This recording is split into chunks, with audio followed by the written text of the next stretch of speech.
এই জ্যামে আমাকে প্রতিদিন বসে থাকতে হয়। এই যে সাতটা জ্যাম হয় বলে দাও।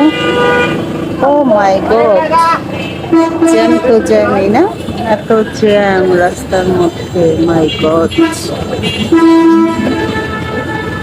পুলিশের ঘর ভেঙে দিয়েছে দেখি। আর দেখুন বাসের জ্যাম লাগছে, রিক্সার জ্যাম লাগছে, মানে কি অবস্থা। আমরা এখানে বসে প্রতিদিন এরকম জ্যাম ঠেলে ঠেলে যেতে হয়, আর ভাল লাগে না। রাস্তার এই জ্যাম, বাসা অল্প একটু রাস্তা কিন্তু জ্যামের জন্য বসে থাকি। তো দেখুন কত মানুষ হেঁটে হেঁটে চলে যাচ্ছে জ্যামের জন্য। বাচ্চারা তো আর হেঁটে যেতে পারবে না, কষ্ট করে পড়াশোনা করে আসে, সেই জন্য আমি রিক্সা নিই, আর এভাবে বসে থাকতে হয় না।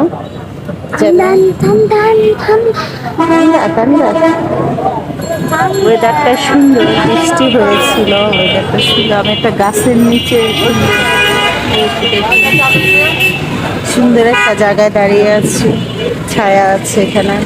সামনে পুলিশ, এই যে ট্রাফিক দেখা যাচ্ছে, গাড়ি কন্ট্রোল করছে। অসংখ্য ধন্যবাদ আপনাকে আমাদেরকে ক্লিয়ার করে দেওয়ার জন্য। বাই।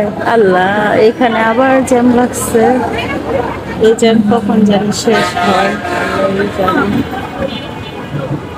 এখান থেকে আপনি যেতে পারবেন? এদিক দিয়ে সোজা চলে গেলে ভালো হতো, এদিক দিয়ে সোজা চলে গেলে ভালো হতো না? আমরা এখান দিয়ে কেন যাব? আমাদের রাস্তা আছে না। এত জ্যামের মধ্যে এভাবে যদি যাই তাহলে তার সমস্যা। সোজা রাস্তা যাবেন, জ্যাম কম থাকবে।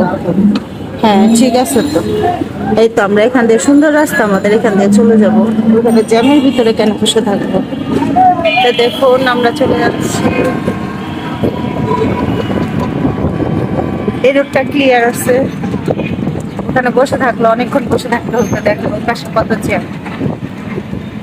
জ্যাম তো ঠিক আছে, আমি বাইরে থেকে না, এখন এই রাস্তাটা পুরো ক্লিয়ার। হ্যাঁ